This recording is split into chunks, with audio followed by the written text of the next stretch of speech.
Hermanos, buenas noches. Vamos a iniciar entonces con el tema de hoy. Nos ponemos en presencia de nuestro Señor para poder iniciar. Decimos en el nombre del Padre, del Hijo y del Espíritu Santo. Amén. Señor, en esta noche queremos darte las gracias porque has permitido que nos unamos hoy a través de estas redes sociales. Permite que podamos seguir conociendo más de tu iglesia, esta iglesia que tú has dejado para la salvación de cada uno de nosotros. Permítenos a partir de estos encuentros poder conocer más tu voluntad y poder darnos también la fuerza, energía y voluntad de cumplir, Señor, tu voluntad. Vamos a decir todos juntos, en comunidad.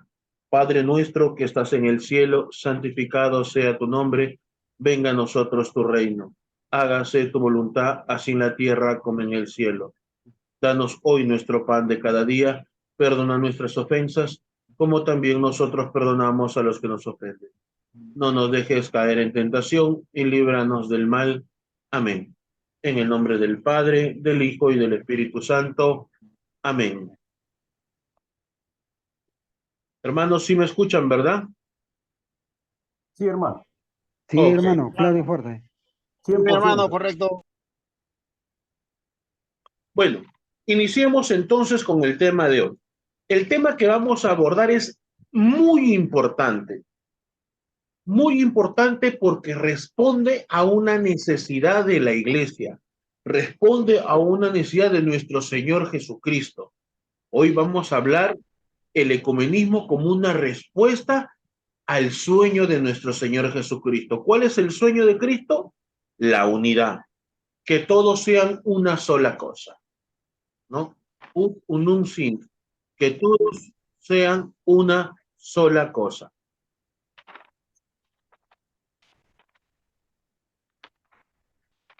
Y esto es una respuesta justamente al escándalo de la división. La vez pasada habíamos comentado justamente lo que había mencionado Calvino. Calvino había reflexionado acerca de la división que se había originado, ¿no? Y se había dado cuenta que en muchas ocasiones estaban comportándose como las sectas que habían, ¿no? Y no estaban manteniendo esa unidad que ellos realmente en un principio querían mantener. Dice aquí, pasados los momentos de las pasiones, todos los cristianos, católicos, ortodoxos y protestantes empezaron a tomar conciencia del grave escándalo representado por la división. Donde este escándalo se hizo más patente fue en las misiones. Muchos contestaban a quienes le predicaban la palabra de Dios: antes de hablarnos a nosotros de Cristo, pónganse de acuerdo entre ustedes. Esto es gravísimo.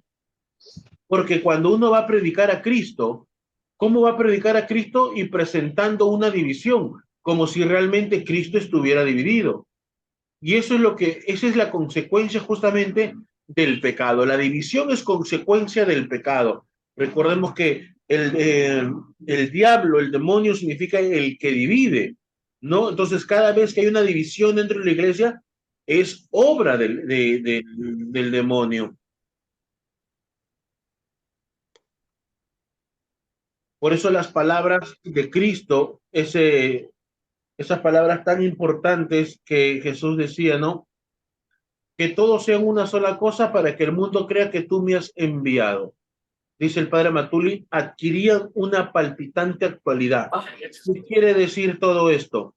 Que es tan importante que los cristianos se mantengan unidos para que de esa manera pueda dar un real testimonio ya de lo que es nuestro Señor Jesucristo. Está bien, no pasa nada. Puedes mirar.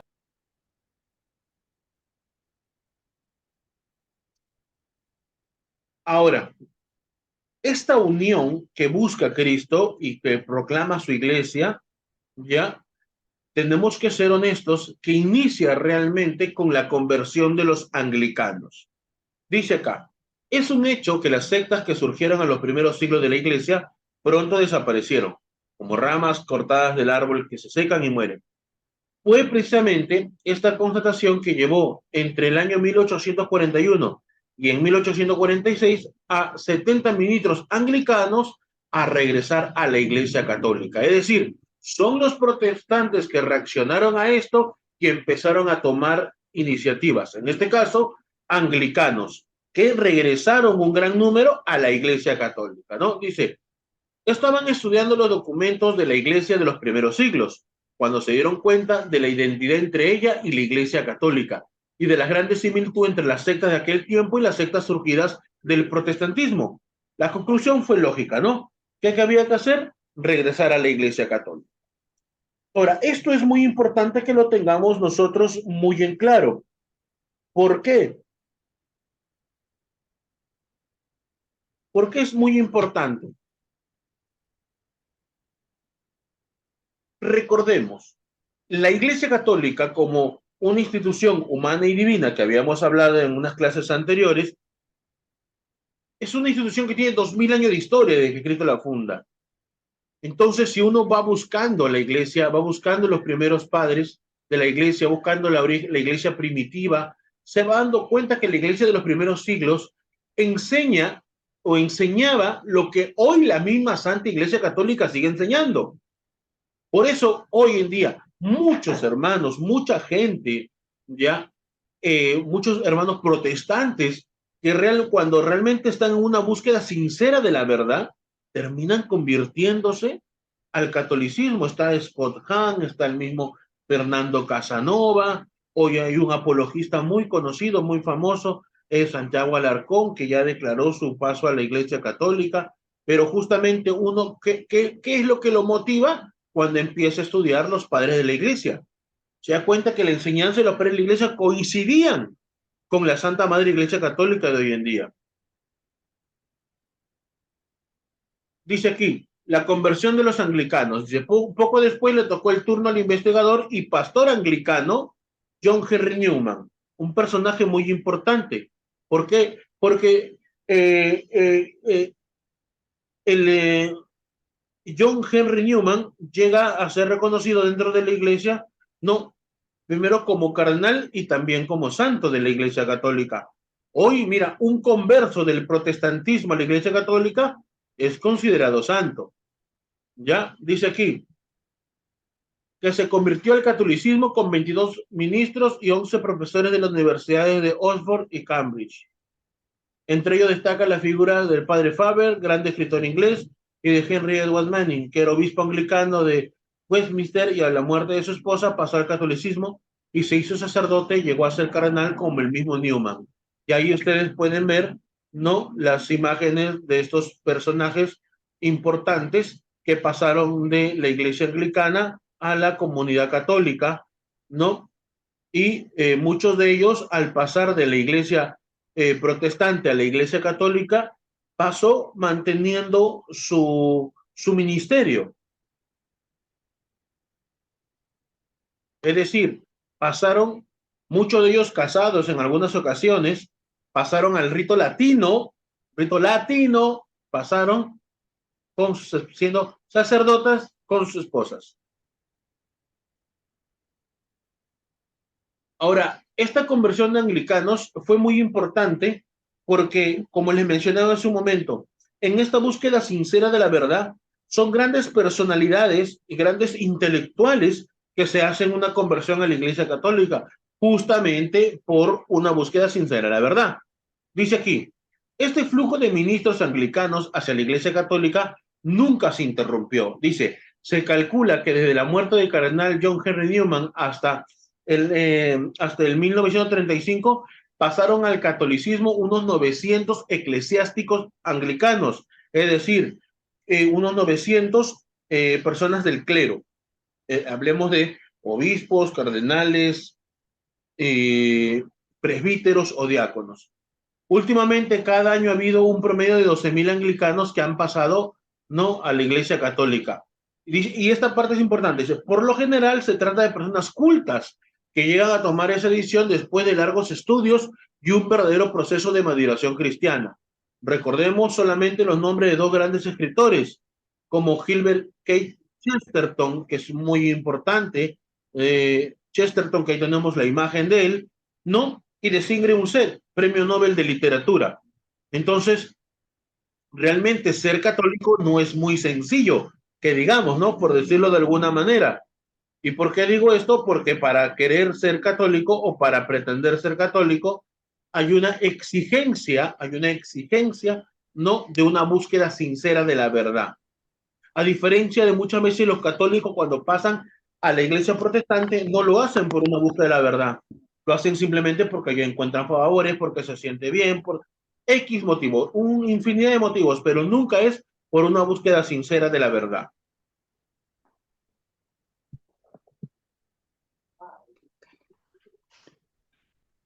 Yo quería compartirles esta noticia que hice conversión masiva de los anglicanos al catolicismo, ¿no? Es del 21 de abril de 2011, durante el pontificado de Benedicto XVI, el Papa Benedicto XVI, que como ustedes saben, Dios quiera que en un momento sea nombrado doctor de la iglesia, ¿no? Es la noticia dice así, ¿no? Varios cientos de anglicanos en Inglaterra y Gales se convertirán al catolicismo este jueves, uniéndose a una sección especial de la Iglesia de Roma denominada Ordinariato, es decir, una sección especial creada por el Papa, no para acoger a estos hermanos que son protestantes, pero que van a ir a la Iglesia Católica. Dice, muchos de los conversos, entre ellos 61 sacerdotes, están descontentos con la pretensión de la Iglesia de Inglaterra de permitir que las mujeres puedan ordenarse obispos, ya que creen que es un desvío de las tradiciones compartidas con la Iglesia Católica. El ordinariato creado por el Papa Benedicto permite a los conversos provenientes del anglicanismo mantener alguna de sus tradiciones y da la bienvenida a los curas casados. Es decir, hay curas casados, me dejó entender, lo hay, lo hay. Es un tema muy interesante que podemos abordarlo, debatirlo, conversarlo en algún momento si alguien lo desea. ¿Ya? Aquí yo quería colocarles también en la parte de abajo, no sé si lo logran ver, debajo de esta imagen de una mujer sosteniendo, ¿no?, la forma grande y el otro, este personaje sosteniendo un cáliz. He colocado una frase de la Carta Apostólica del Ordinario Sacerdotales número 4 del Papa San Juan Pablo II. Dice, por tanto, con el fin de alejar toda duda sobre una cuestión de gran importancia que atañe a la misma constitución divina de la Iglesia, en virtud de mi ministerio de confirmar en la fe a los hermanos, declaro que la Iglesia no tiene en modo alguno la facultad de conferir la ordenación sacerdotal a las mujeres y que este dictamen debe ser considerado como definitivo por todos los fieles de la Iglesia. Es decir, hermanos católicos, de ninguna manera, lo dice el Papa, ninguna manera se puede ordenar a mujeres. No está en discusión, no se puede, punto, se acabó. Ya está, lo declaró el Papa. Vamos a continuar. Hablemos del movimiento ecuménico. Cuando hablamos del movimiento ecuménico,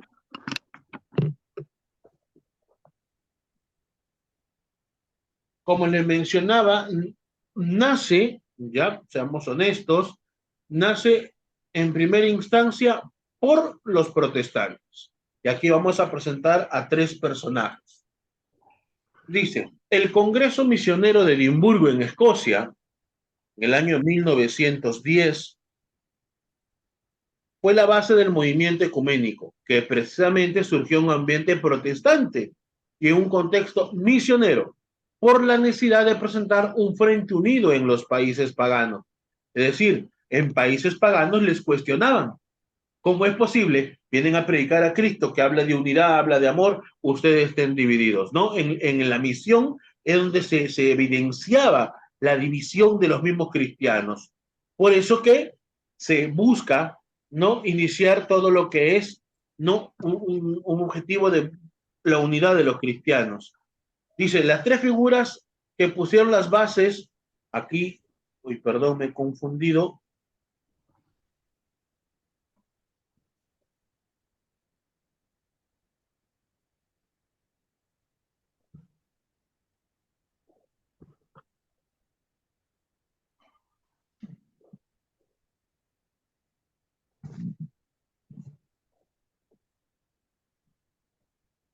ver, aquí es. Ahí está. Las tres grandes figuras que pusieron la base del ecumenismo protestante fueron Carlos Bren, Nathan Soderblom y Juan Mott. Son estos personajes ya quienes contribuyeron de una manera muy efectiva el inicio al movimiento ecuménico. Ahora viene la pregunta, ¿quiénes son estas personas y qué hicieron? Vamos a ver. Carlos Bren dice aquí,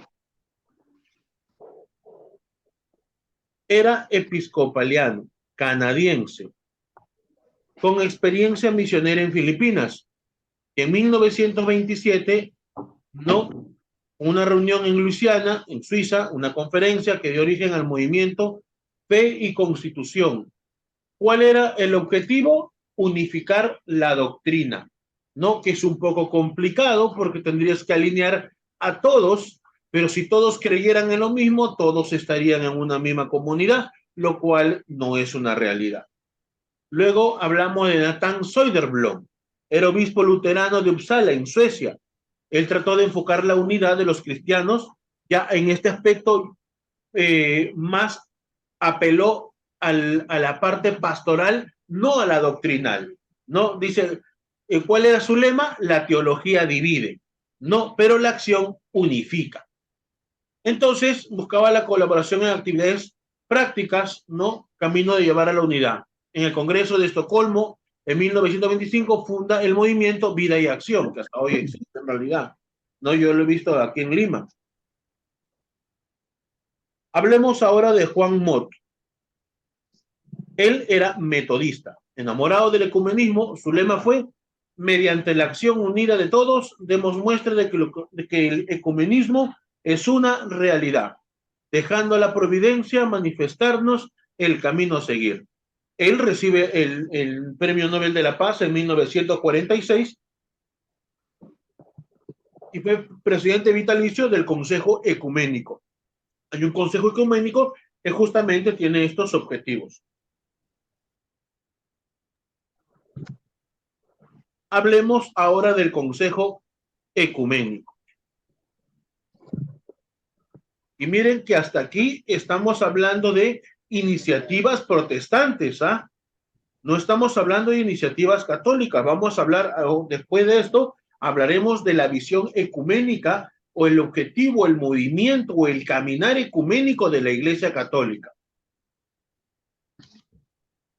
Dice, nació el 23 de agosto de 1948 en la Asamblea de Ámsterdam, en Holanda. Participaron 147 iglesias protestantes, algunas ortodoxas. Su sede permanente está en Suiza, en Ginebra. Ellos tienen 6 reuniones, cada 6 años se reúnen. Tienen un presidente vitalicio y 6 presidentes efectivos. Vitalicio como Juan Mott, que vimos hace un momento. Ahora, lo que sí hay que entender que este consejo ecuménico que alberga o busca unificar, a la cual son partes muchas denominaciones cristianas, no es la superiglesia o la gran iglesia o la respuesta no a la división de los cristianos, no. Justo Padre Matuli dice, ¿no? No es una superiglesia ni representa a la iglesia universal. Quiere ser un órgano de unidad. Para que una iglesia sea admitida, se le exige la aceptación de Cristo, Jesús como Dios, como Salvador. No se le exige ni siquiera creer en la Trinidad, que es muy curioso. Es un instrumento para favorecer los contactos entre las distintas denominaciones y con la misma Iglesia Católica. ¿Ya? Es decir, es un organismo que busca ser el medio, ¿no?, de la unidad entre todos los cristianos.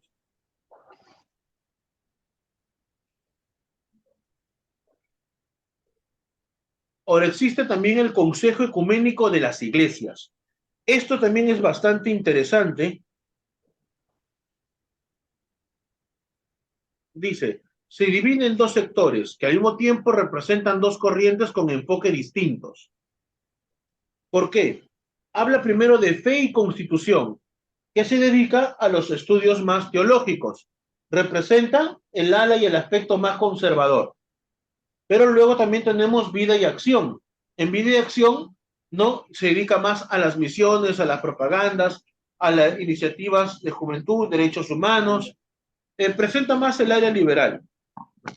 Aquí, por ejemplo, no le interesa tanto la teología ni las doctrinas, sino más buscan una acción social, básicamente, ¿no? En el trabajo social buscar la unidad, básicamente lo que quieran. Pues se dice, considera que la acción es el camino para la unidad, que tiene muy buenas intenciones, pero el gran problema de la unidad es, es la verdad, porque no podemos reducir la verdad por buscar la unidad. No hay la unitatis reintegratio, la unum sint, ya de Juan Pablo II. Hay una carta también de Pío XI, también muy buena, que nos habla acerca del objetivo de la unidad de los cristianos. Por ejemplo, esta foto que les presento, ya es una unión es una reunión que han tenido todos para hablar sobre el tema, ¿no? O un chiquito. Ya, perdón. Les decía, esta foto que les está viendo ahí, se han unido las iglesias ¿con qué objetivo? ¿Cuál fue el objetivo de esta reunión? Hablar sobre el medio ambiente, ¿no? Entonces justamente habla más de temas sociales, ¿no? Más que teológicos y doctrinales, porque justamente saben que ahí van a chocar, obviamente. Aquí recién arrancamos e iniciamos cuando hablan del ecumenismo católico. ¿Cuál es la visión de la iglesia? Que obviamente representa la visión de Cristo, no con respecto al ecumenismo. La vez pasada hablamos del ecumenismo. ¿Cuál es el objetivo del ecumenismo? El ecumenismo, ¿cuál es su objetivo? Es restablecer la unidad perdida. Mientras la apologética busca preservar la unidad de los cristianos. Es decir, ambos están apuntando hacia la misma dirección. ¿Cuál es? La unidad. Mientras que la apologética busca preservarla, el ecumenismo busca restablecer la unidad perdida, ¿no? Por eso dice aquí, siempre en el corazón de los católicos la separación de los ortodoxos, los anglicanos, los protestantes fue vista como una herida profunda, infligida a la Iglesia de Cristo. Las iniciativas concretas en favor de la unidad de los cristianos empezaron contemporáneamente a lo de los protestantes y a los anglicanos. Sí, básicamente en la Iglesia Católica, al ver que los protestantes iniciaron el movimiento ecuménico, los católicos también, la Iglesia Católica también arrancó más o menos unos 10 años después, ¿no? Porque obviamente se da cuenta que es lo que se necesita. Aquí vemos, por ejemplo, el Papa Francisco como obispo luterano. Vemos acá también al Papa Francisco como obispo anglicano, y en la imagen de aquí vemos al Papa Francisco y el patriarca de Constantinopla.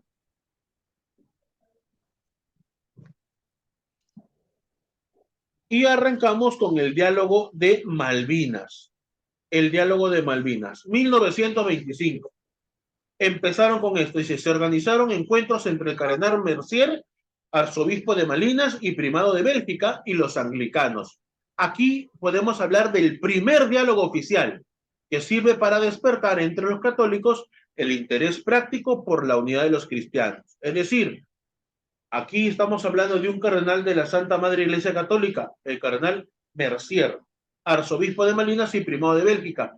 Pero es muy importante que debamos entender algo, que una persona, que un católico, que alguien del clero esté a favor del ecumenismo, no tiene de ninguna manera por qué reducir la verdad. Por eso, yo buscando imágenes del cardenal Mercier, encontré algo que me pareció genial y lo he puesto aquí en la foto para compartirlo con ustedes, ¿no? Dice, el falso ecumenismo, la gran blasfemia. Dice, poner la religión de origen divino en el mismo nivel con las religiones inventadas por los hombres es una blasfemia que atrae los castigos de Dios en la sociedad, más que los pecados de las personas y familias. Entonces, no podemos igualar de ninguna manera. ¿Buscamos la unidad? Sí, pero preservando en la verdad recibida por Jesucristo. La iglesia contiene la plenitud de la verdad, la cual la iglesia no lo puede cambiar por nada del mundo. Y este es el primer encuentro que se tiene.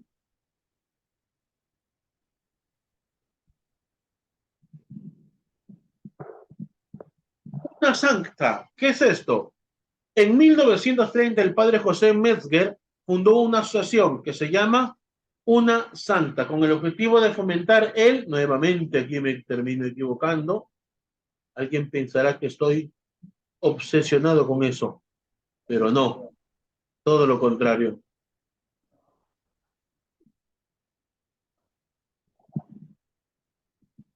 Ahí está. ¿Cuál es el objetivo? Fomentar el ecumenismo, ¿no? Esta comunidad que funda el padre José Metzger tiene como objetivo formular o fomentar el ecumenismo. Recordemos que el padre José, él muere no a manos del ejército militar de los nazis, ¿no? Él muere fusilado, por eso ahí vemos una placa de él también que les he compartido, sacerdote realmente que ha dado su vida, como hoy el cardenal de allá de Medio Oriente que está ofreciendo su vida por canjearla por los niños que están ahora retenidos, secuestrados por los terroristas allá en Medio Oriente, donde está dando la guerra hoy en día. Tercera actividad fundada por la Iglesia o fomentada por la Iglesia. Octavario por la unión de los cristianos. Esto se da hasta ahora todos los años. Dice, fue fundada por el padre Watson, un protestante convertido al catolicismo. ¿En qué consiste? En dedicar cada año 8 días de oraciones y estudio en favor de la unión de los cristianos. ¿Cuándo se da? Del 18 de enero al 25 de enero. Y esto ahora ya se da en todo el mundo. Esta imagen que le estoy presentando en la parte de acá es básicamente, ¿ya?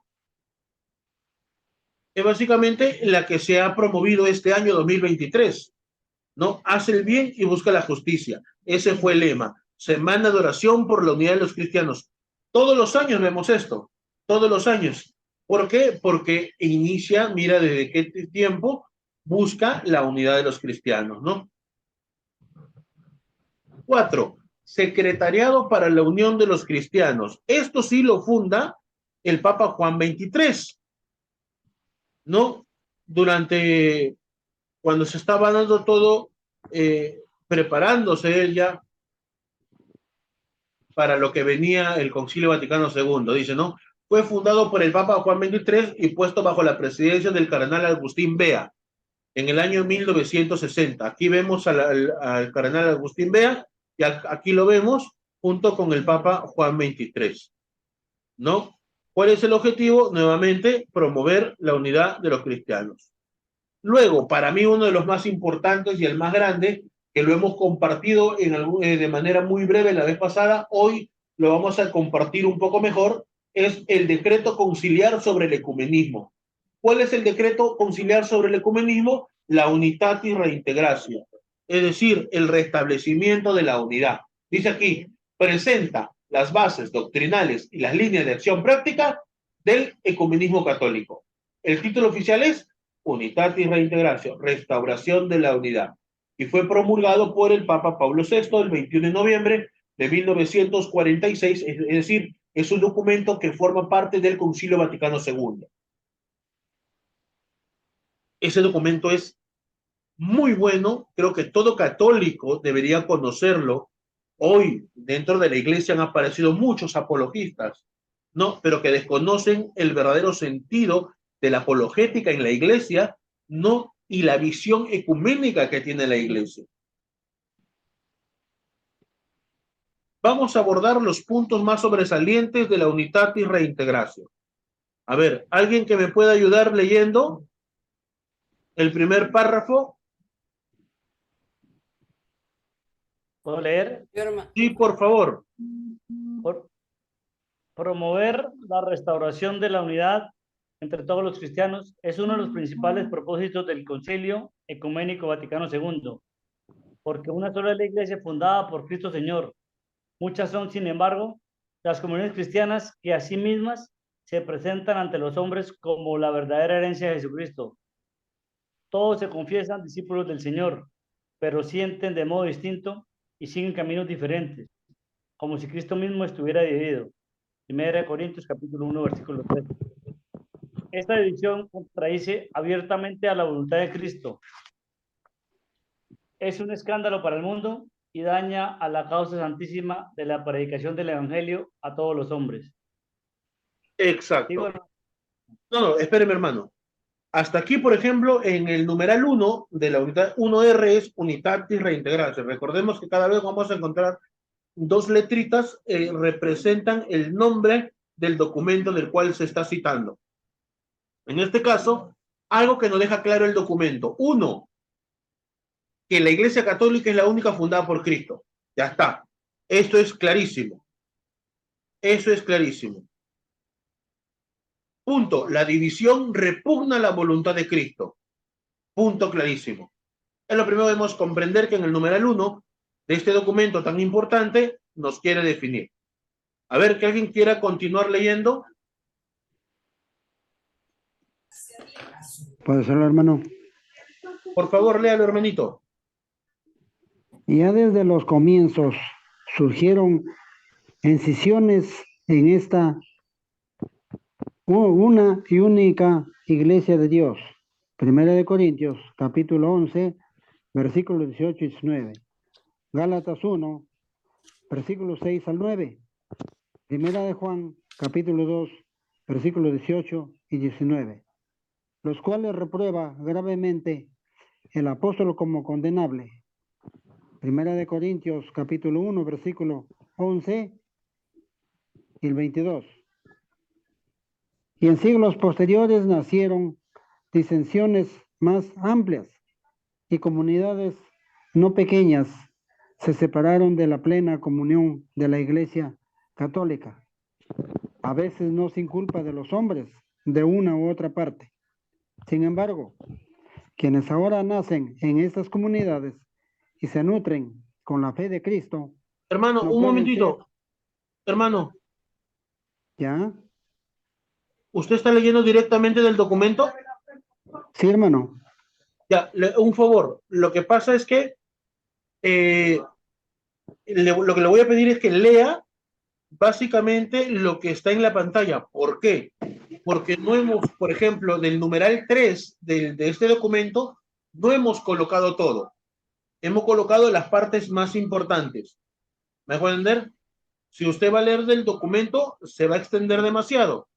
Lea de aquí, de la diapositiva, por favor. Usted se quedó, dice,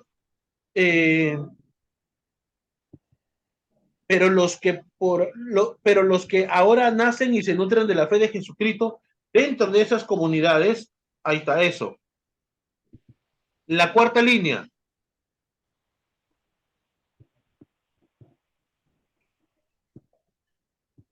Responsabilidad de ambas partes. Pero los que ahora nacen y se nutren de la fe de Jesucristo, dentro de esas comunidades no pueden ser tenidos como responsables del pecado de la separación. Y la Iglesia Católica los abraza con fraterno respeto y amor, puesto que quienes creen en Cristo y recibieron el bautismo debidamente quedan convertidos Constituidos. en alguna comunión. Y ahí no alcanza a ver ya mi teléfono. Ah, ya, perdón.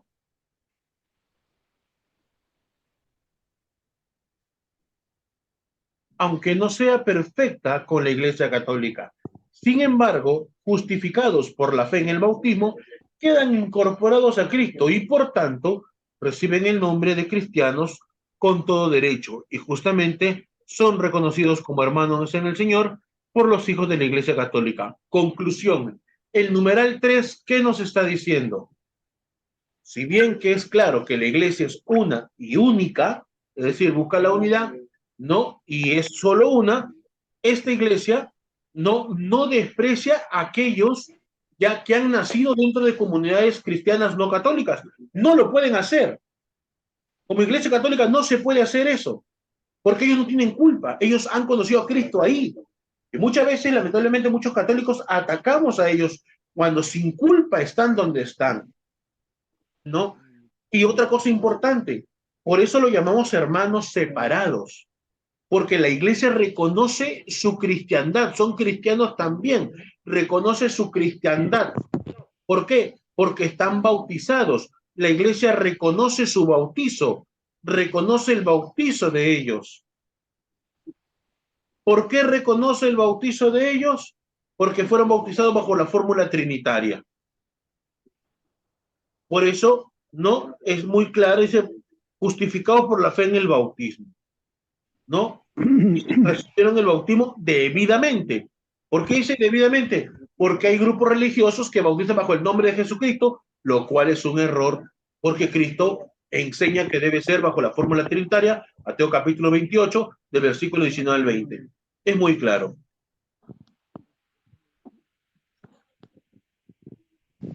Vamos a continuar. El numeral 4. ¿Quién puede seguir leyendo, por favor?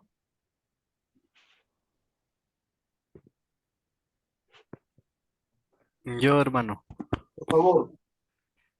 por movimiento ecuménico se entiende el conjunto de actividades y de empresas que, conforme a las distintas necesidades de la Iglesia y a las circunstancias de los tiempos, se suscitan y se ordenan a favorecer la unidad de los cristianos. Tales son, en primer lugar, todos los intentos de eliminar palabras, juicios y actos que no sean conformes según justicia y verdad a la condición de los hermanos separados y que por tanto pueden hacer más difíciles las mutuas relaciones en ellos.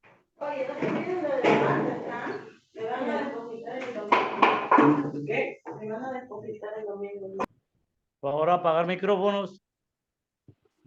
Ya la apagué, ya la apagué. Vamos a ver. Esto es muy importante. Como ustedes saben, muchas veces a nosotros, los apóstoles de la palabra, nos conocen y nos reconocen sobre todo por la apologética. Y como yo les he comentado antes, la apologética no es nuestro carisma es la palabra de Dios, no la apologética.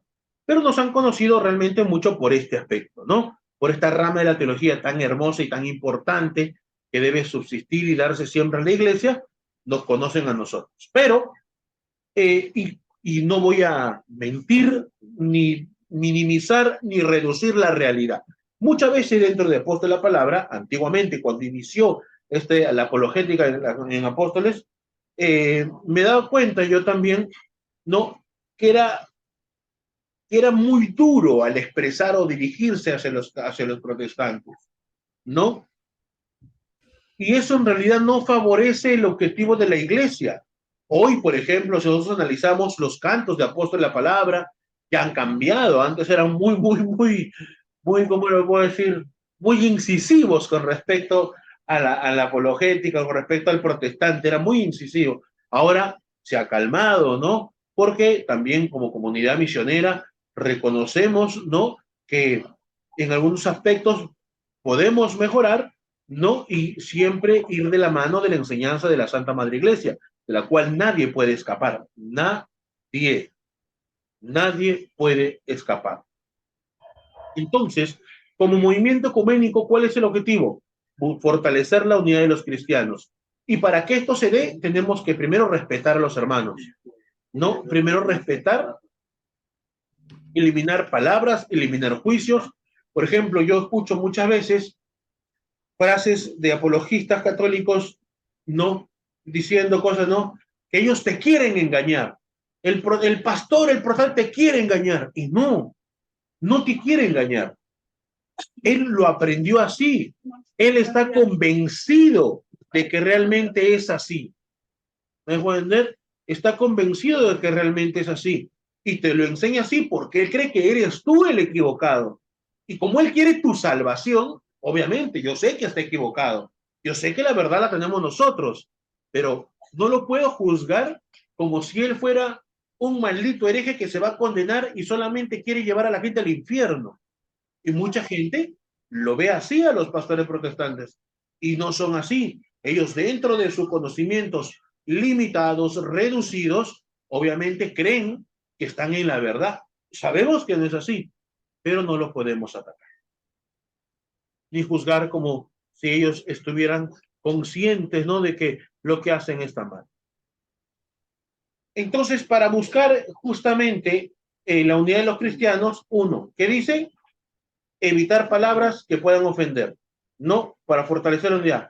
El numeral 8 de la unidad de reintegración que nos pide, buscar espacios de oración, como lo habíamos visto en diapositivas anteriores, la oración por la unidad de los cristianos que se da en el mes de enero todos los años.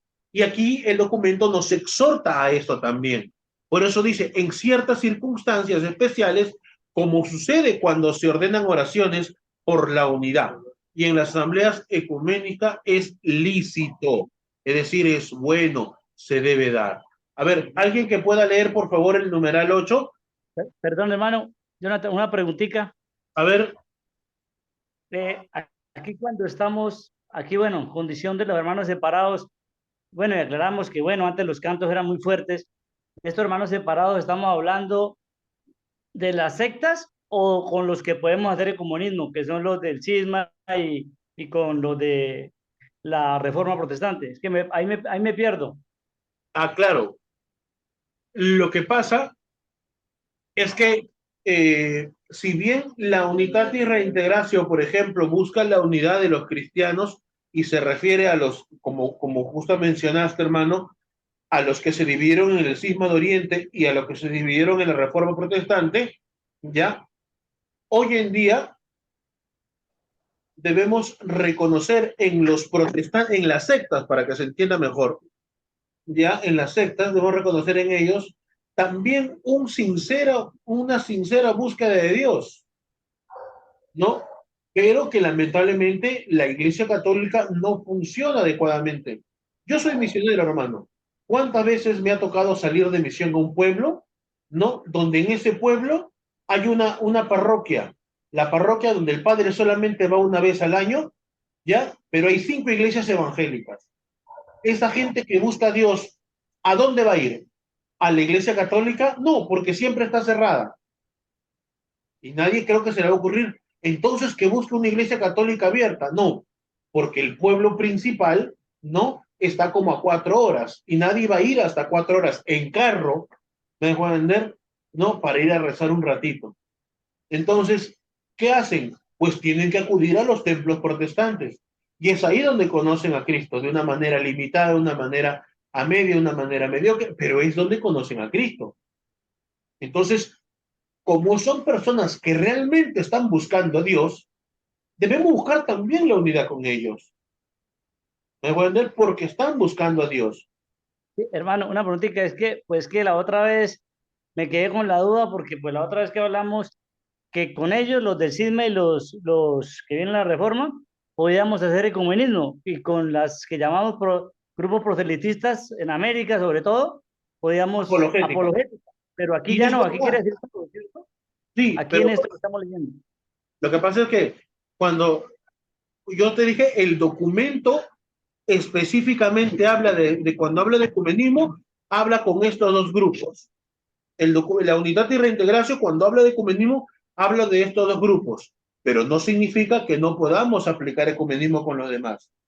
No podemos aplicar ecumenismo con los demás, pero sin soltar la apologética. No puedo levantar mi otro brazo porque está operado, pero el entender que tenemos que manejar los dos unidos, la apologética y el ecumenismo. Por ejemplo, en una denominación evangélica, donde a veces tienen una formación lamentablemente muy anticatólica, tú no puedes ir abiertamente, no, a hablar de paz, hermanos, vamos a hacer una oración. No, no, no. Ellos no te van a escuchar. No te van a escuchar. Ahí tienes que ir con apologética. Pero si tú ves que son personas dóciles, que realmente están en búsqueda de la verdad, apliquemos ecumenismo también. No sé si me dejo entender. Sí, señor. Sí, señor. Gracias, hermano. Ok, hermanito Pablo. ¿Alguien que lea el numeral 8? Yo, Yo. esta conversión del corazón y santidad de vida, juntamente con las oraciones privadas y públicas por la unidad de los cristianos, han de considerarse como el alma de todo el movimiento ecuménico, y con razón puede llamarse ecumenismo espiritual. Es frecuente entre los católicos concurrir a la oración por la unidad de la Iglesia, que el mismo Salvador dirigió enardecido al Padre en vísperas de su muerte, que todos sean uno. En ciertas circunstancias especiales, como sucede cuando se ordenan oraciones por la unidad, y en las asambleas ecumenistas es lícito, más aún es de desear que los católicos se unan en la oración con los hermanos separados. Tales preces comunes son un medio muy eficaz para impetrar la gracia de la unidad y la expresión genuina de los vínculos con que están unidos los católicos, con los hermanos separados. Pues donde hay dos o tres congregados en mi nombre, allí estoy yo en medio de ellos. Exacto. Para buscar la unidad, tenemos que buscar estos tipos de encuentros, como los que propone, ¿no?, la Iglesia, que son los encuentros por la unidad de los cristianos. El documento también habla sobre tener mucho cuidado con este tipo de unidad. ¿Qué quiere decir? Buscar espacios establecidos. Es decir, hay que tener mucho cuidado. Justamente hablaba de la liturgia. Justo me acabo de ir con el hermano Samuel. Me acuerdo cuando estábamos en un lugar que no quiero decir dónde, en una iglesia católica, obviamente, y es ahí donde se dio el encuentro por la oración de los cristianos y se hizo en misa, en una catedral.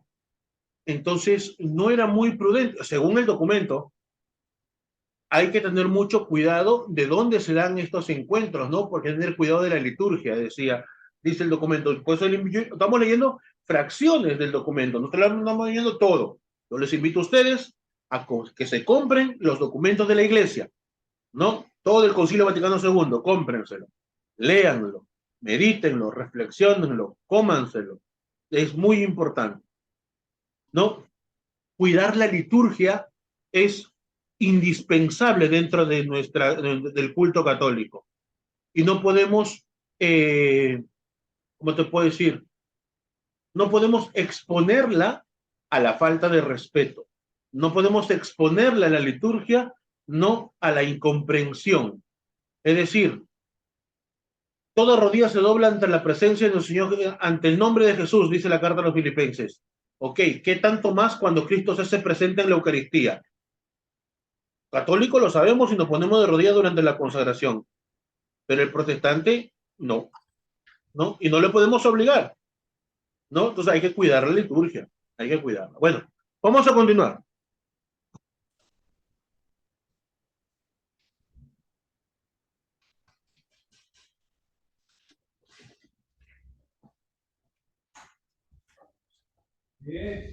A ver, vamos a leer ahora el numeral 9.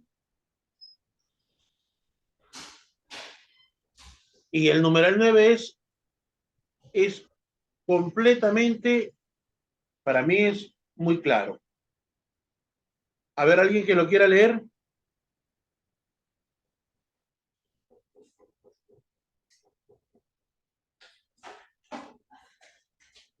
Alguien que lo Yo lo quiera leer, leo. por favor. Conviene conocer la disposición de ánimo de los hermanos separados. Para ello se necesita el estudio que hay que realizar con un alma benévola guiada por la verdad.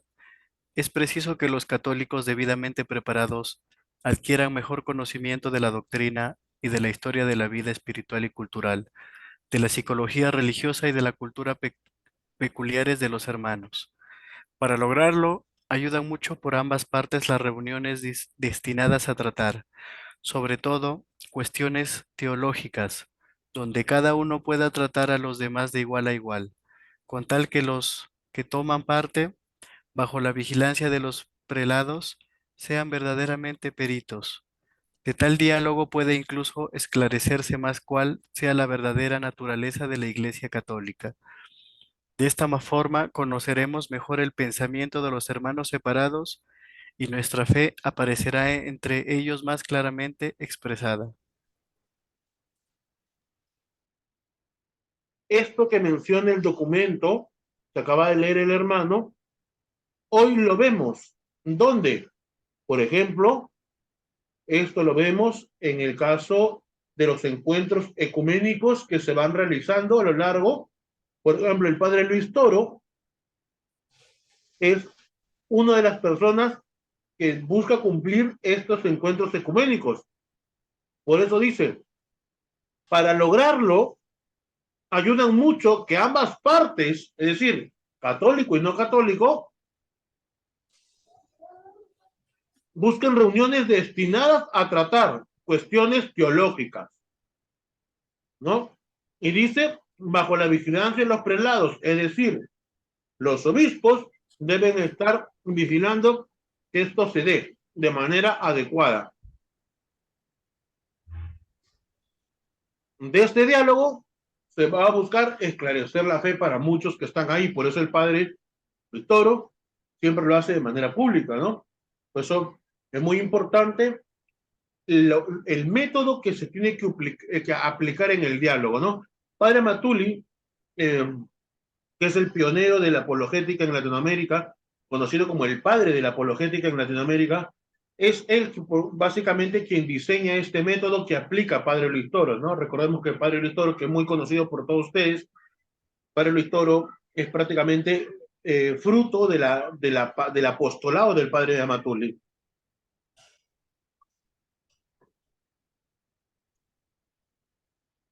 El numeral 11, ¿abre alguien que pueda leerlo, por favor? En ningún caso debe ser obstáculo para el diálogo con los hermanos del sistema de exposición de la fe católica. Es totalmente necesario que se exponga con claridad toda la doctrina. Nada es tan ajeno al falso ecumenismo como el falso irenismo, que pretendiera desvirtuar la pureza de la doctrina católica y oscurecer su genuino y verdadero sentido. La fe católica hay que exponerla al mismo tiempo, con más profundidad y con más rectitud, para que tanto por la forma como por las palabras pueda ser cabalmente comprendida también por los hermanos separados. Exacto. Por eso cuando se expone la fe, no la podemos reducir, no podemos omitir, minimizar, blanquear, acomodar, porque lo que puedo decir le puede ofender a mi hermano. No, no, no, no. Si yo hago esto, estaría en contra básicamente de una búsqueda sincera de la verdad, porque no podemos a costa de la verdad buscar la unidad. Siempre en primer lugar tiene que estar la verdad, porque recuerda que la verdad es Cristo. Cristo es el camino, la verdad y la vida. Entonces siempre va a estar por encima el mismo Señor Jesucristo. Siempre va a estar por encima de todo la verdad. Por eso que al expresar la fe cristiana, la fe que Cristo ha dejado a la iglesia y que la iglesia ha ido transmitiendo, no podemos minimizarla. No podemos decir, bueno, tú crees que María es virgen, yo creo que María es virgen, tú crees que no. Ya, pues entonces, ya para que no te sientas mal, vamos a aceptar que María no tuvo más hijos, pero sí tuvo relaciones con José, ya. Pero no tuvo más hijos, ya. Con eso, ni para ti ni para mí. No. María es virgen antes, durante y después del parto. Es lo que enseña la Santa Madre Iglesia. Entonces no se puede reducir la verdad con el objetivo de caerle bien a mi hermano, ¿no?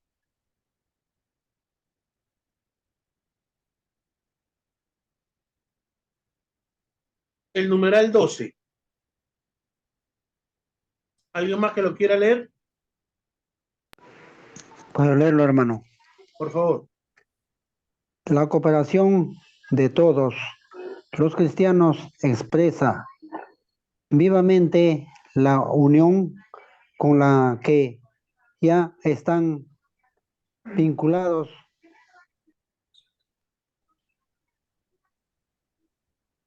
y presenta con luz más radiante la imagen de Cristo, siervo. Esta cooperación establecida ya es en no pocas naciones debe ir perfeccionándose más y más, sobre todo en las regiones desarrolladas social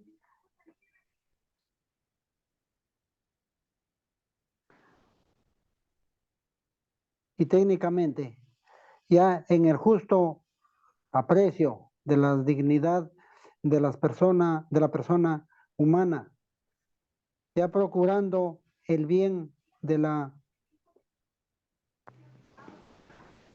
paz, ya en la aplicación social del Evangelio, ya en el progreso de las ciencias y de las artes con el espíritu cristiano, ya en la aplicación de cualquier género de remedio contra las infortunias de nuestros tiempos,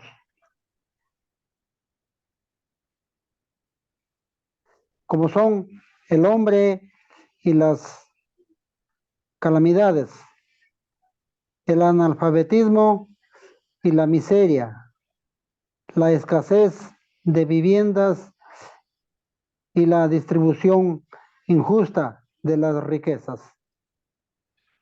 Entonces, ¿qué es lo que nos propone el documento? Trabajar en comunión con los hermanos no católicos, con los hermanos protestantes, ya con los hermanos separados, trabajar con ellos, no en el aspecto social, que es uno de los entes que va a ayudar como principio, ya como principio a la búsqueda de la unidad. No limitado a eso, sino ese va a ser como el primer paso, como la puerta, ¿no? A la unidad. Pero siempre, siempre la apologética es indispensable. Hemos tratado el tema de la apologética la vez pasada y yo quiero que quede claro que estas actividades que promueve el documento siempre tienen que ir de la mano de un buen conocimiento de apologética. Porque de una u otra manera el hermano no católico siempre va a buscar manifestar su fe, siempre va a buscar expresar su fe, al igual que tú, ¿no? Pero como ellos no son tanto de ritos como nosotros, por ejemplo, el católico expresa su fe rezando el rosario, rezando el ángelus, ¿no? Pero lo importante, ¿cómo expresa su fe? Dándotela a conocer. Entonces, muchas veces el protestante, cuando se reúne con los católicos, lo que va a buscar hacer es darte a conocer su fe. Entonces, pero si el católico no es consciente, no conoce su fe católica, muchas veces es muy fácil que lo confundan. Por eso, siempre el ecumenismo tiene que ir de la mano de la apologética. Y la apologética tiene que ir de la mano del ecumenismo. Como diría Padre Matuli, el apologético y el ecumenismo son dos caras de una misma moneda. Entonces debe quedar muy claro este aspecto. Entonces, esos son los puntos más sobresalientes que tiene ese documento, la unidad y reintegración del Concilio Vaticano II. Ahora, hay otra asociación, ut unum sint, que significa que sean una sola cosa, ¿no? Tomado de la oración de Cristo del Evangelio de Juan capítulo 17, versículo 21. Es una asociación fundada por la Sagrada Congregación del Concilio y tiene como finalidad promover la unidad de todos los cristianos en la única Iglesia de Cristo, según el espíritu de la oración sacerdotal de Cristo en su vigilia pascual. Es decir, como católicos buscamos la unidad de los cristianos, pero no que vamos a buscar la unidad de los cristianos. Haya como nuestro objetivo es que todos sean cristianos, entonces todos nos vemos protestantes y hasta todos nos vemos evangélicos y ahora sí estamos unidos. No, no, no. Son ellos los que tienen que venir a la Iglesia Católica. Recordemos el Evangelio de Juan, capítulo 10, versículo 16, cuando dice, tengo ovejas que no son en este redil, las llamaré, escucharán mi voz y habrá un solo rebaño con un solo pastor. Eso es lo que estaba buscando.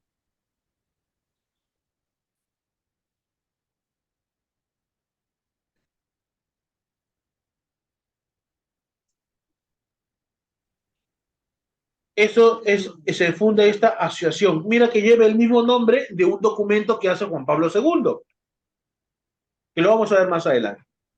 Dice, séptima acción católica, ecuménica, los encuentros ecuménicos de los papas. Dice, aparte del hecho que el concilio asistieron observadores de iglesias ortodoxas, anglicanas, luteranas, reformadas, metodistas y cuaqueras, ¿ya? Los papas no han desperdiciado ninguna oportunidad para estrechar más los contactos entre la Iglesia Católica y las demás confesiones.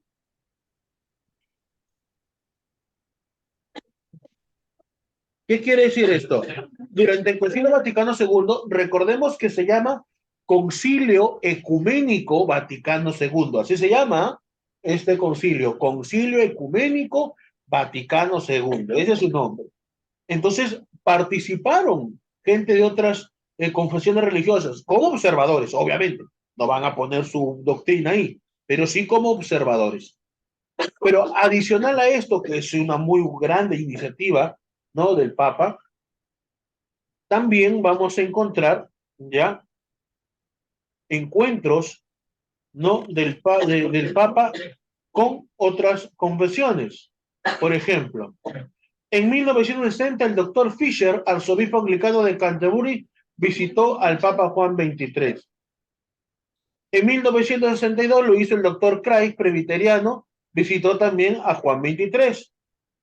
En 1963, Pablo VI se encontró con el patriarca ortodoxo Atenógaras.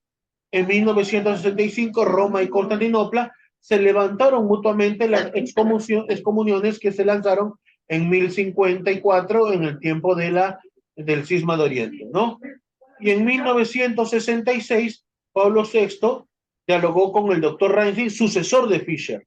Y ahí tenemos algunas imágenes, ¿no?, que nos va a llevar a ver estos encuentros que se ha dado dentro de la Santa Madre Iglesia. Es decir, la Iglesia en toda su jerarquía ya siempre está a favor del ecumenismo bien entendido. Un ecumenismo bien entendido nunca está en contra de la apologética, ¿ya? Porque hay personas, sacerdotes, ya, lamentablemente, porque me da mucha pena, que dicen, no, apologética no, porque aquí somos ecuménicos. Y es un error terrible, garrafal, porque no tiene nada que ver. Además, todo lo contrario, para lograr un buen ecumenismo, estamos gente que esté preparada en apologética. La gente que se dedica a la apologética debe tener nociones claras del ecumenismo en la iglesia. Si no, terminan atacando ya a los protestantes en vez de buscar que se integren a la iglesia. Y eso es muy, muy, muy peligroso, porque eso lo vamos a ver hoy en día. Hoy los llamados apologistas que han salido a lo largo de esta última década, más que buscar la unión con los protestantes, lo que buscan es pelear con ellos. Y ellos son básicamente los que están dando mal testimonio de la apologética. ¿Cuánta gente no quiere apologética en su parroquia porque los ve a ellos, en vez de buscar la unidad, los ve peleando? Cuando la apologética no es para pelear.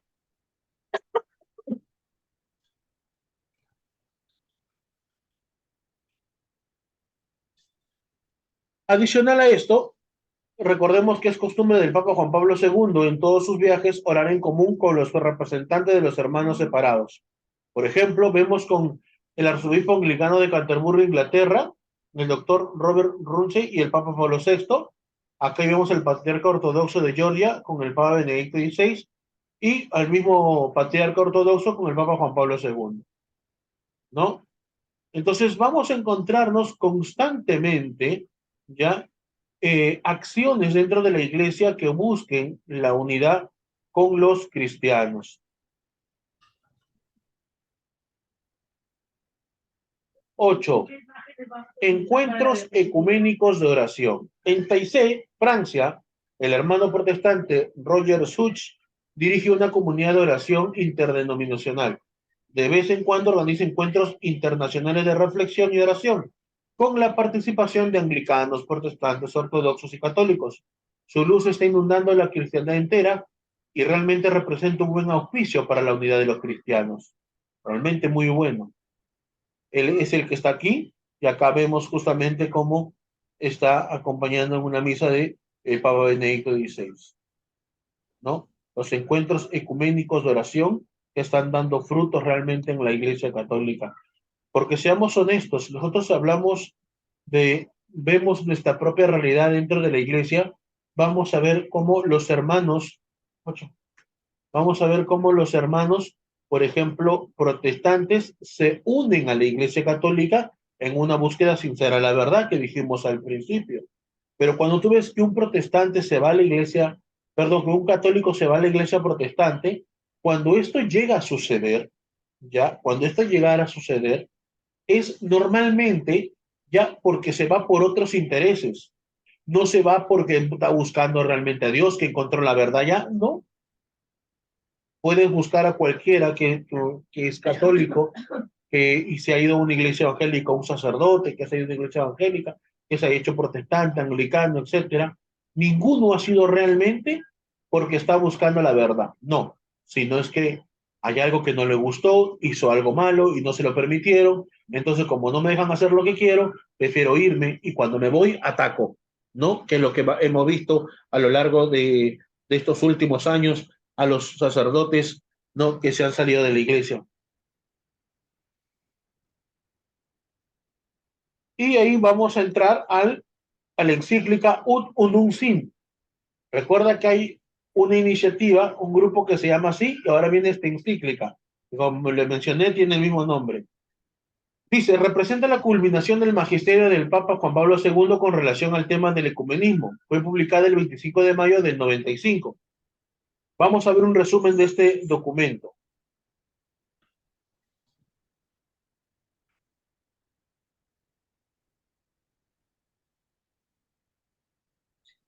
Un momento.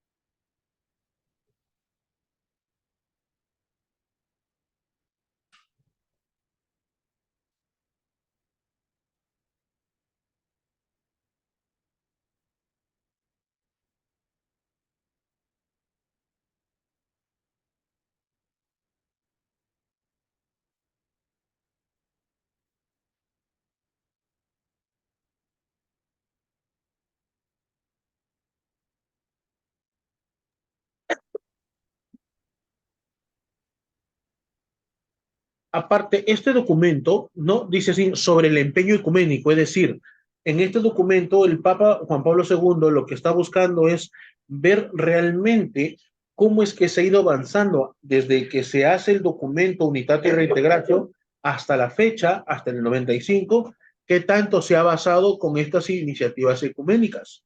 Es uno de los objetivos que tiene este documento.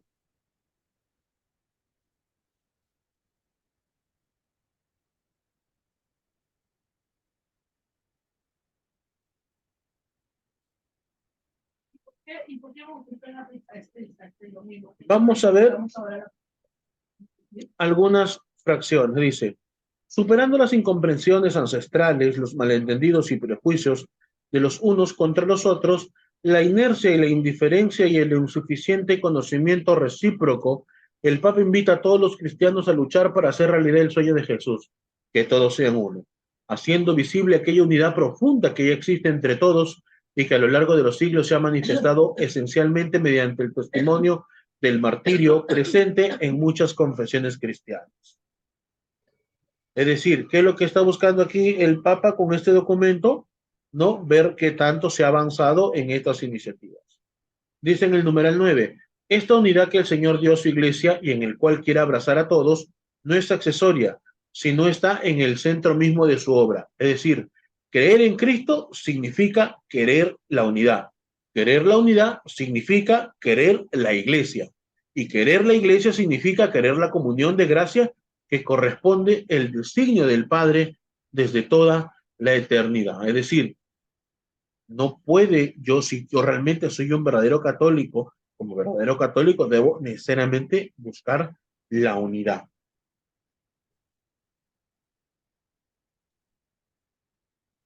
Dice, sin desconocer el hecho que también en otras confesiones cristianas existen muchos elementos de salvación y de verdad, el Papa recalca lo que ya fue solemnemente declarado en el Concilio Vaticano II, es decir, que la Iglesia de Cristo subsiste en la Iglesia Católica, gobernada por el sucesor de Pedro y por los obispos en comunión con él. Es decir, si bien se reconoce que en las iglesias no católicas, evangélicas, digamos de esta manera, hay elementos de verdad, ¿ya? Hay elementos de verdad en estas iglesias, ¿ya? No significa que esto nos envíe a rechazar la verdad plena que hay en la iglesia católica. Por eso dice en el numeral 14, en ella, en la iglesia, existe la plenitud de la verdad y de los medios de salvación presentes en las otras comunidades que no tienen esta plenitud. Por eso dice, ¿no? Por lo tanto, se hace urgente una sincera conversión interior a nivel personal o comunitario. No hay verdadero ecumenismo. Aquí me volví a equivocar.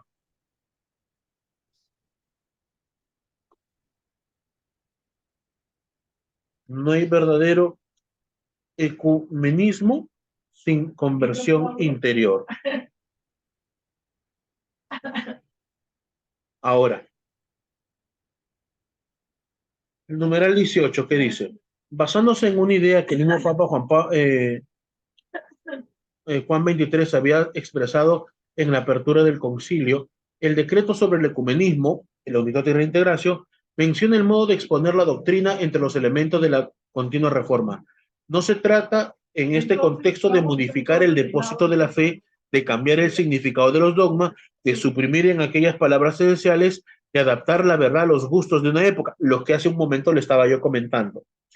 No se puede quitar ciertos artículos del credo con el falso pretexto de que ya no son comprensibles hoy. No, la unidad requerida por Dios solo se puede realizar en la adhesión común al contenido íntegro de la fe. Porque en materia de fe, una solución de compromiso está en contradicción con Dios, porque Dios es la verdad. En el cuerpo de Cristo, que es camino, verdad y vida, ¿no? Por eso es lo que mencioné hace rato. Mira, esta frase, esta pregunta va aquí de cajón. ¿Quién consideraría legítima una reconciliación lograda a costa de la verdad? No se puede. El numeral 40, ¿qué dice?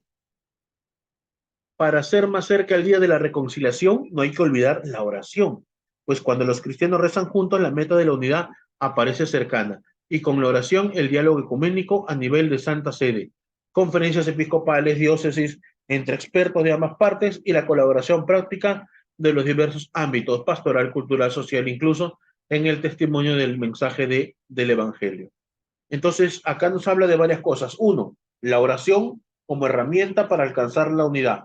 Dos, el diálogo ecuménico, lo que hace un momento conversamos, buscar el diálogo entre un católico y un no católico para conocer realmente cuál es la verdadera enseñanza, sin minimizar, diluir, transgredir, no la enseñanza de la Santa Madre Iglesia, ¿no? Y buscar las actividades sociales también que van a ayudar a fortalecer la unión. Esto de aquí yo quería comentar y quería mostrarles, que no está en el libro, pero me parece muy importante, es la encíclica del Papa Pío XI sobre la unidad religiosa. El documento se llama Mortalium Animus, que significa ánimos mortales. El numeral 10 dice lo siguiente: por tanto, venerables hermanos, está claro por qué esta sede apostólica nunca ha permitido a sus súbditos participar en las asambleas de los no católicos. Porque la unión de los cristianos, escuchen esto, porque la unión de los cristianos solo puede promoverse promoviendo el retorno a la única y verdadera iglesia de Cristo, de aquellos que están separados de él, porque en el pasado lo abandonaron infelizmente. A la única y verdadera iglesia de Cristo decimos que es visible a todos y que debe permanecer según la voluntad de su autor, es decir, de Dios, exactamente igual a como él la instituyó durante el transcurso de los siglos. La esposa mística de Cristo nunca ha sido contaminada, ni podrá contaminarse jamás en el futuro, como atestigua Cipriano. La esposa de Cristo no puede ser falsa a su esposo. Es incorrupta y modesta. Ella no conoce más que una morada. Guarda y casta inmodestamente la santidad de la cámara nupcial. Entonces, para hablar de verdadera unidad y de ecumenismo, es la búsqueda de los hermanos no católicos a la comunidad cristiana, a la comunidad católica. Hermanos, ¿alguna pregunta?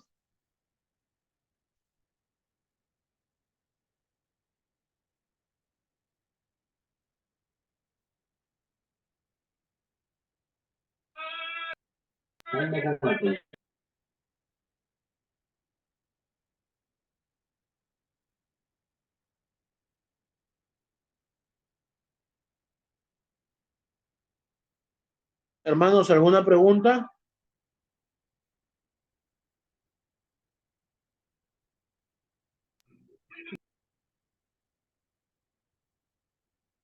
Pregunta la una, pregunta las dos.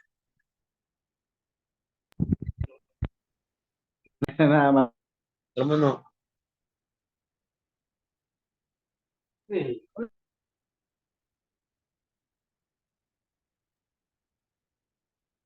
hermanos, Hermano, o quedó una muy pregunta. claro o no entendieron nada, que nadie pregunta nada.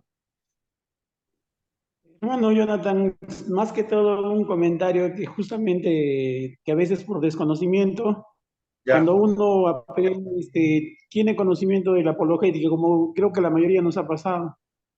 Yo cuando empecé a tener conocimiento de la apologética, me encantó, pero lo empecé a hacer por mi cuenta. Empecé a escuchar los videos del padre, a anotar las citas, y no sé si a todos les pasa y nos da ganas de salir a buscar en la contra a los evangélicos, justamente por no tener conocimiento del ecumenismo. Yo creo que ahora ya nos queda claro y se ve bastante en redes, se ve bastante en redes este tipo de falsa apologética de salir y querer pelear con los hermanos. Yo lo veo seguido, al menos en la sí. plataforma de TikTok, eso lo Es, veo y de es verdad que eso complicado. ayuda bastante, eso Estoy ayuda totalmente de bastante. acuerdo contigo, hermano César.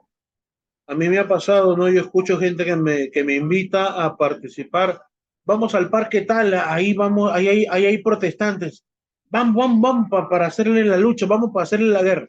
Pues eso no es el verdadero sentido de la apologética, ¿no?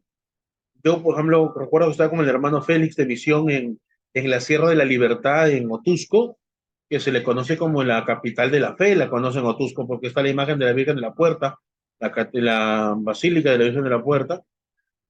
Recuerdo que estábamos viniendo de la casa del hermano, eh, ay, me olvidé su nombre del hermanito, que nos invitaba a almorzar su casa. Estamos regresando para la parroquia y para regresar a la parroquia estábamos por el parque. Están predicando unos hermanos y el hermano Félix me dice, vamos, bien, están predicando. Vamos a, vamos a buscar el debate. Le digo, no. Le digo, no, no, no. Dime, ¿qué le vas a decir? ¿Qué están diciendo que esté mal? Le digo yo. Porque ellos estaban predicando que hay que convertirse al Señor, que hay que dejar el alcohol, que hay que dejar la droga, que solamente Cristo nos va a salvar, que el amor de Dios, Dios nos ama. ¿Qué le puedes contradecir en eso? Si lo que está diciendo es correcto, ¿no? Le digo, anda, tráete las Biblias. Voy y trajo la Biblia. Y no estábamos escuchándolos a los protestantes. Hasta que el protestante empezó a atacar a la iglesia.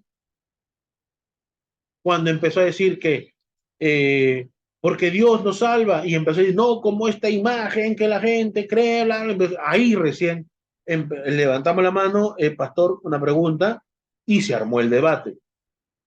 Y se armó el debate, ¿no? O sea, habrá sido de las 2 de la tarde que salíamos a almorzar, como hasta un cuarto para las 7 de la noche que ya empezaba la misa y teníamos que ir. Se armó el debate. Pero nosotros no fuimos a pelear. Nosotros fuimos con toda la tranquilidad. Es más, estábamos escuchando la prédica del pastor. Pero si ataca a la iglesia, pues yo tengo que defenderla. Me dejo defender, pero yo no voy a buscar la pelea. Entonces, eso es lo que está pasando hoy en día, ¿no? Hoy en día. Pues yo cuando me hablan de debates, yo hablo de compartir. Yo hablo de poder lograr encuentros, no de conversatorios, ¿no? Básicamente. Pero a la gente le gusta el debate. Entonces, hermano Jonathan, yo estaba por la Plaza de Armas de Arequipa un día, al lado de la catedral, o sea, al lado de la iglesia, y yo estaba de pasada, estaba esperando a mi esposa ahí, y había un protestante que estaba con su altavoz, pero estaba hablando bien feo de la Virgen María, bien, bien feo. Y yo me he acercado y el protestante se me ha escapado. Le dije, ¿me puede fundamentar todo lo que está hablando? Le dije, y se me ha escapado, se me ha escapado. Y después yo dije, no debía hacer eso, siempre me quedé con esa duda, no debía, pero usted me está diciendo que eso no está mal. Claro, no, no está mal, porque está atacando. me voy a entender, me está atacando y no hay ningún problema porque tú vas a dar a conocer tu fe, ¿no? Pero, ¿sabes qué es mejor? Por ejemplo, si la plaza de armas la utilizan los protestantes para predicar, al menos lo que ellos llaman predicar, pues ¿por qué los católicos no hacemos lo mismo? Claro. Entonces yo digo eso, ¿no? Por ejemplo, cuando nosotros salimos de misión, en las tardes, ¿no? Cuando estamos de misión del apostolado, estamos de salir al parque y empezar a predicar. Predicar, damos temas de apologética, sí, a la gente que está ahí, hablando. No tratamos de hablar del protestante. No hablamos del protestante, hablamos de la enseñanza de la iglesia. ¿Me dejo entender? No decimos, los protestantes te mienten. No. Yo no vengo a hablar aquí del protestante, yo vengo a hablar de la enseñanza de la iglesia. Yo vengo a predicar lo que la iglesia enseña y lo fundamento con las escrituras.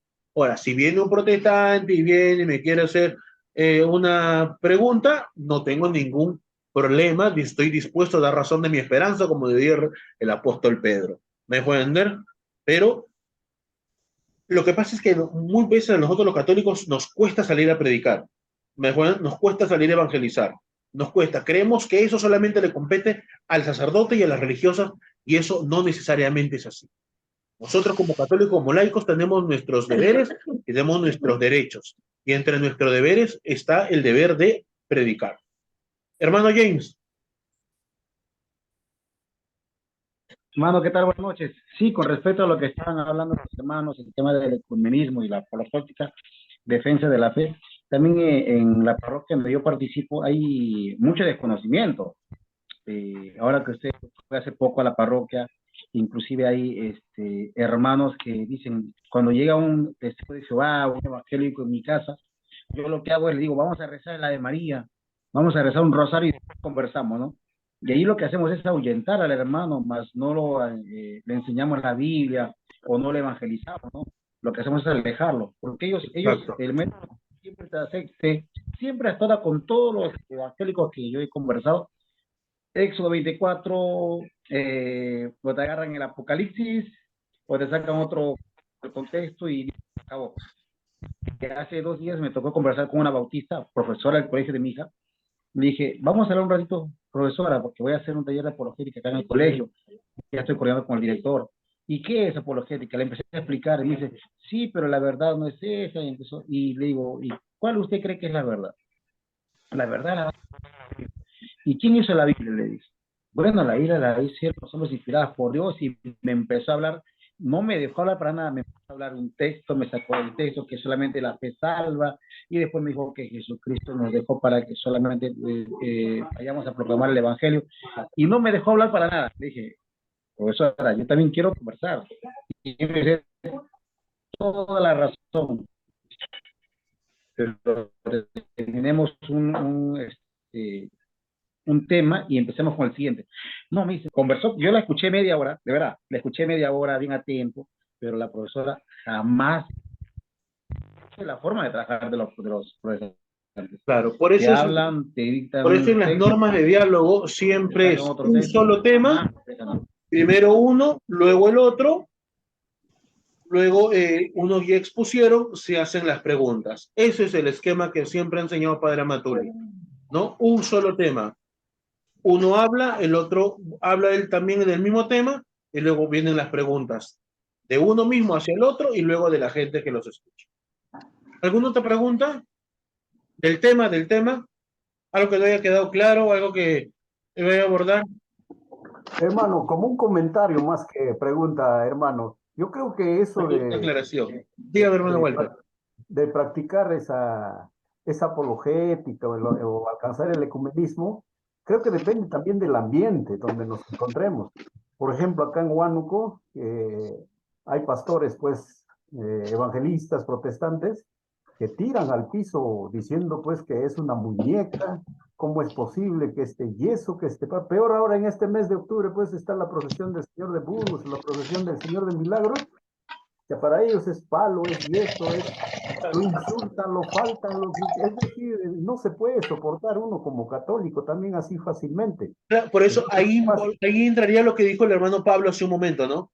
Lo que hablamos, hermano, donde se puede hacer ecumenismo, se aplica ecumenismo, pero si no, Pues tiene, no, para eso está la apologética, justamente. En mi caso, hermano, yo lo que hago, usted sabe que yo tengo la radio y encima donde puedo, lo hago. Por ejemplo, ellos empiezan a insultar y cuando ven que yo les contradigo, los aclaro, entonces empiezan a hablar en quechua. Y resulta que como yo sé quechua, les contesto en quechua. Entonces, ¿qué hacen ellos? Dicen, ah, no, este sabe quechua. Y se van. Ya no me quieren escuchar ya. Y se van. Entonces yo por la radio divulgo en quechua y en castellano, como usted ha visto cuando hacemos el programa. En quechua y en castellano les doy el Padre Nuestro y la Ave María, el Credo y todas las citas bíblicas. Y así los estoy doblando a estos hermanitos. Si ellos se me ponen cachosos, yo soy doble cachoso, porque yo no les digo hermanito retirado, hermanito separado, no, hermanito diezmero, así con pana y elegancia, como dices, porque a veces se lo merecen, hermano, ya se pasan, ya en tu delante lo pisotean, bailan sobre la Virgen, lo destrozan, y eso no es de permitirse, pues. Y yo más bien estoy cambiando ahora, gracias a ustedes, porque tienen ustedes toda la razón de que son conductas que a veces pues uno de rabia, de cólera, de impotencia lo hace, pero hablarle en quechua hasta el Perú profundo creo que está bien. Claro, es comprensible. Muchas veces yo he conocido a un pastor llamado Hugo Albornoz, que él realmente ataca a la iglesia de una manera muy blasfema. Realmente cuando las veces que yo lo he escuchado, me da pena. O sea, es una persona que, bueno, yo no soy quien decide quién va al cielo y quién va al infierno, obviamente, pero yo creo que el Señor está comprando casi todos los boletos para ir al infierno porque ataca la imagen la imagen de los católicos, insulta a la Iglesia Católica, insulta al Papa. O sea, él obviamente no tiene ningún sentido ecuménico, ¿no? Yo recuerdo que hace años, cuando inicié también en la apologética, también inicié con esta, todo, agarrar a puñetos a todos los pastores evangélicos, no voy a mentirlo, ¿ya? Pero la verdad es que eh, poco a poco en la formación uno se va dando cuenta eh, cuál es realmente el objetivo. Y cuando conocí a este pastor protestante, ¿no? Y al ver cómo es que ataca a la iglesia, pues yo le invité a un debate, no cuando venga al Perú, porque él es chileno, pero creo que estaba en Ecuador en ese momento. No sé si ustedes han visto en internet un pastor que entra a empezar a atacar en una iglesia en Quito, Ecuador. Es Hugo Albornoz. O de repente han visto un pastor que rompe las imágenes de la Virgen en el parque, en un parque. Ese es Hugo Es el Albornoz. pastor que le hizo un juicio a la Virgen María, ¿sí, no? Ajá. Ese es Hugo Albornoz. Y yo le dije para tener un debate, ¿no? Y me insultó, como en ese tiempo yo usaba Alba, ¿no? Porque como ministro de la comunión en mi comunidad a veces usaba la sotana para poder hacer la celebración de la palabra, dar la comunión y todo eso, o acolitaba también, ¿no? Tenía una foto así en mi perfil de mi Facebook, que ya me lo han cerrado y no sé por qué, pero me dijo, calla, pura traga hostias, y me empecé a insultar así, feo, feo, yo no entendía por qué cómo alguien podría decir que viene de Cristo y, y hablar así, no expresarse de esa manera, de verdad que no lo entendí. Pero ahora comprendo justamente que él fomenta la división, ¿no? Y como dijimos, la división proviene del diablo, ¿no? Mientras Dios quiere la unidad. ¿Alguna otra pregunta? Hermanito Jonathan, y en esa, bueno, uno que vi sale igual Borros con Gary Lee, que es otro igualito, ¿no? Se dan la mano. ¿Cómo? Que yo también vi un video de Hugo Albornoz que sale con Gary Lee, también en una plaza, otro que se dan la mano, que son iguales. Yo ese Gary Lee es otro. Gary Lee es, ¿no? Habla cuando habla de la Eucaristía, son personas que es desagradable escuchar. Son personas que es desagradable escuchar porque el nivel de ignorancia de estas personas realmente hasta cólera da. Y yo personalmente prefiero no escucharlos, evitarlos. ¿Alguna otra pregunta?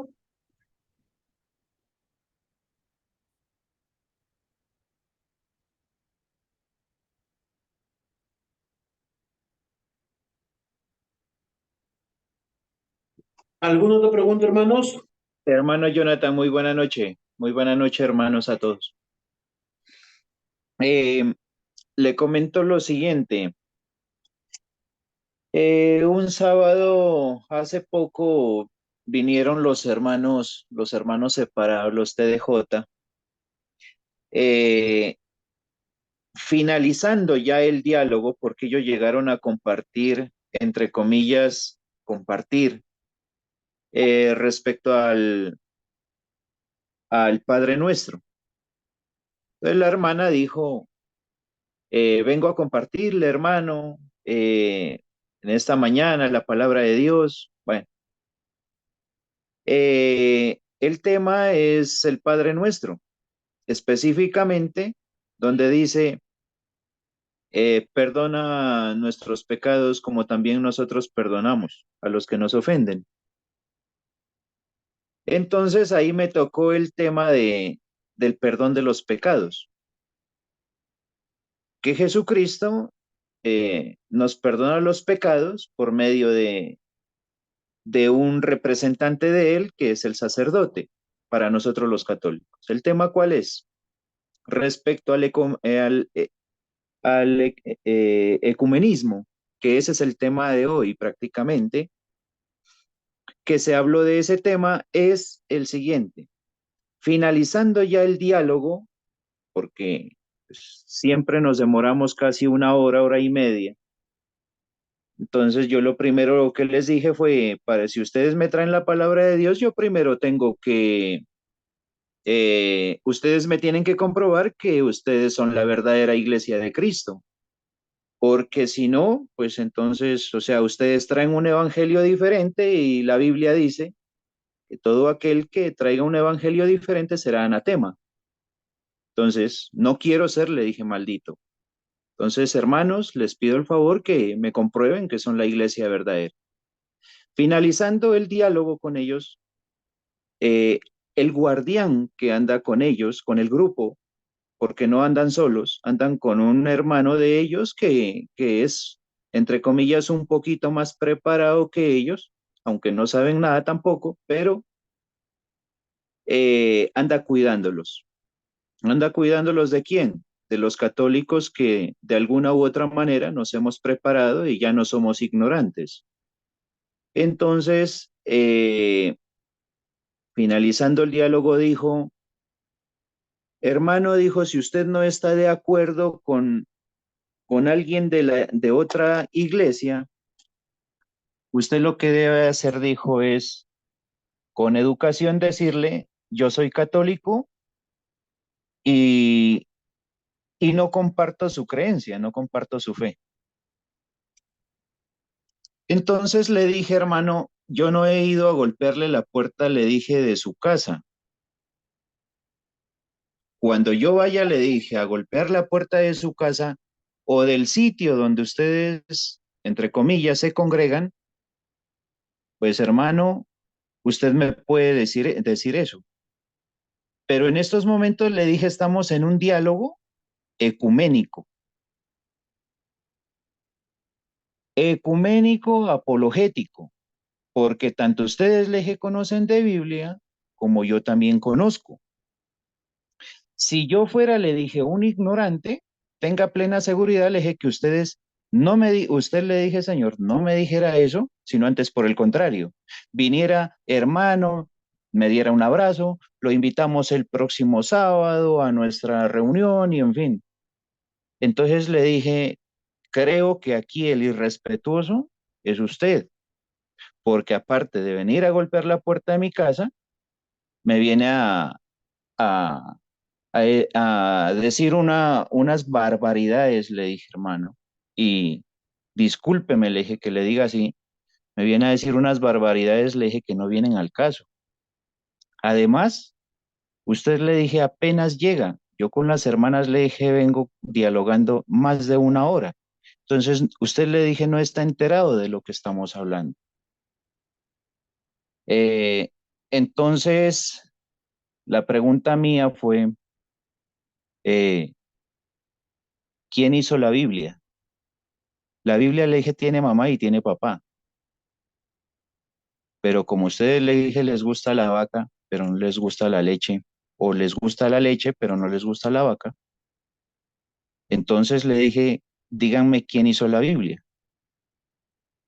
Ah, no, que eso la hizo el Espíritu Santo, que la hizo Dios, que la hizo los pastores, que la hizo los padres, que la hicieron los apóstoles, que le dije, no, ¿quién la hizo? O sea, ¿quién trajo la? Bueno, en fin, el tema aquí es, hermano, que cuando se presenta, y ahora hace un momento dijo el hermano que eso depende del sitio donde uno esté dialogando, el hermano tiene toda la razón.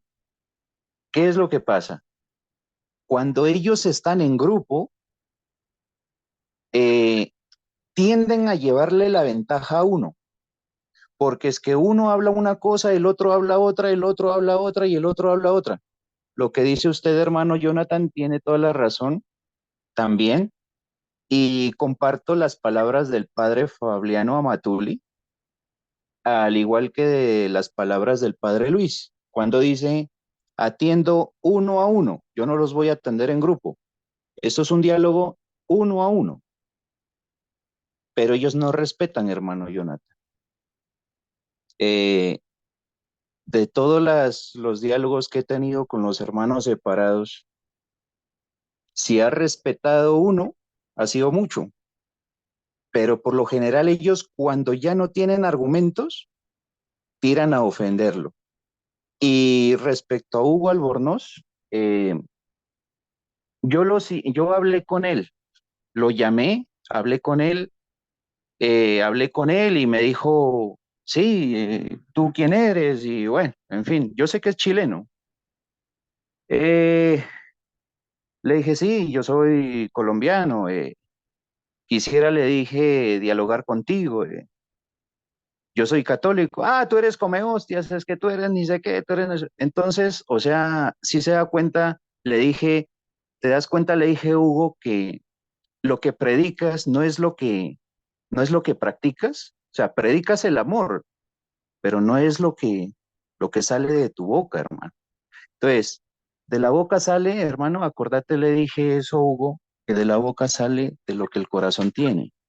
Entonces, eh, es difícil, hermano Jonathan, eh, hablar con los hermanos separados, aún llegando a golpear la puerta de la casa de uno.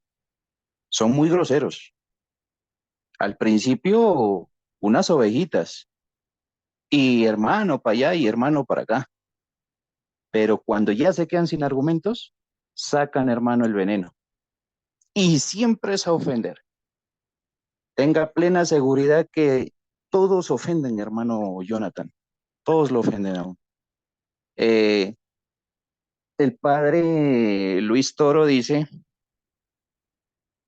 le mentan la madre a uno. Es que eso es lo único que falta, hermano Jonathan. De resto, créame que son un poco de groseros, pero tremendos. Entonces sí, Sí. uno tiene que llenarse de paciencia, amor con ellos, pero llegan a un punto en que uno ya no sabe si cortar ya el diálogo. Es difícil, es complejo. Complicado, por eso yo normalmente evito ese tipo de diálogos solo cuando aceptan las condiciones, ¿no? Es decir, un solo tema, eh, un cierto tiempo cada uno. Pero ha sido muy gratificante el tema de hoy. Sí, El miércoles que viene, vamos a hablar de la interpretación de la Biblia, que le toca al hermano Marco Antonio. Voy a ver si hay la posibilidad que me permita que yo lo dé. Y luego el viernes tenemos ya un último tema que básicamente, más que tema, es simplemente full preguntas y respuestas de todos los temas anteriores y de todos los temas que queramos tocar, no netamente preguntas y respuestas. De repente hay puntos que no se han abordado en esta reunión, pues ahí lo vamos a ir contestando. ¿Ok? Entonces, es un gusto, hermanos, reunirme con ustedes una vez más. Dios los bendiga, cuídense mucho y nos vemos la próxima semana, si es la voluntad de Dios. Vamos a despedirnos pidiendo a nuestra Madre del Cielo, la Virgen María, que ella nos acompañe en esta noche, guardando nuestros sueños y preparándonos para tener una santa muerte. Vamos a decir: Dios te salve María, llena eres de gracia, el Señor es contigo, bendita eres entre todas las mujeres, y bendito el fruto de tu vientre, Jesús. Santa María, Madre de Dios, ruega por nosotros pecadores, ahora y en la hora de nuestra muerte.